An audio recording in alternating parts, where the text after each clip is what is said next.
Hello guys! నేను నా పిల్లలతో బర్త్‌డే పార్టీకి వెళ్ళాను. బర్త్‌డే ఎంట్రన్స్ పిక్స్ అయితే చాలా క్యూట్‌గా ఉన్నాయి. ఫస్ట్ బర్త్‌డే గదా! చాలా చేశారు. గ్రాండ్‌గా జరిగింది. సో, బర్త్‌డే కేక్ కటింగ్ తర్వాత ఇంకా బర్త్‌డే బాయ్‌ని కలిసి బర్త్‌డే విషెస్ చెప్పేసి హ్యాపీగా ఫుడ్ ఎంజాయ్ చేసేసి ఇంటికొచ్చేసామనమాట. కానీ ఎండలకు అసలు బయటికి వెళ్ళాలంటేనే చాలా కష్టంగా ఉంది. అమ్మో! గంట సేపు బయటుంటేనే ఇంత స్వెట్టొచ్చేసింది. మన వల్ల కాదు. రీసెంట్‌గా నా కజిన్ 2 వీక్స్ నుండి యూజ్ చేస్తున్న Dermdoc 5% glycolic acid under arm treatment spray ఇచ్చింది. దాని ప్రైస్ చాలా ఎఫర్డబుల్. ఇదొక మ్యాజికల్ అండ్ ట్రెండింగ్ ప్రోడక్ట్. ఇది అండర్ ఆర్మ్ ఆర్డర్ బ్యాడ్ స్మెల్‌ని తగ్గిస్తుంది.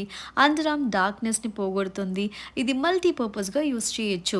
అండర్ ఆర్మ్‌కే కాదు నెక్ దగ్గర, ఎల్బోస్‌కి మంచిగా యూజ్ చేయొచ్చు. ఇది 2 వీక్స్ యూజ్ చేస్తే మంచి రిజల్ట్స్‌ని చూడొచ్చు. బిఫోర్ అండ్ ఆఫ్టర్ మీరే చూడండి. స్వెట్ అనే భయం లేకుండా ఇప్పుడు సూపర్ కాన్ఫిడెంట్‌గా నాకు నచ్చిన అవుట్‌ఫిట్స్‌ని వేసుకుంటున్నాను. మీరు ఈ ప్రొడక్ట్స్ తీసుకోవాలి అంటే రైట్ సైడ్‌లో ట్యాగ్ చేస్తున్నాను. Go check it out guys.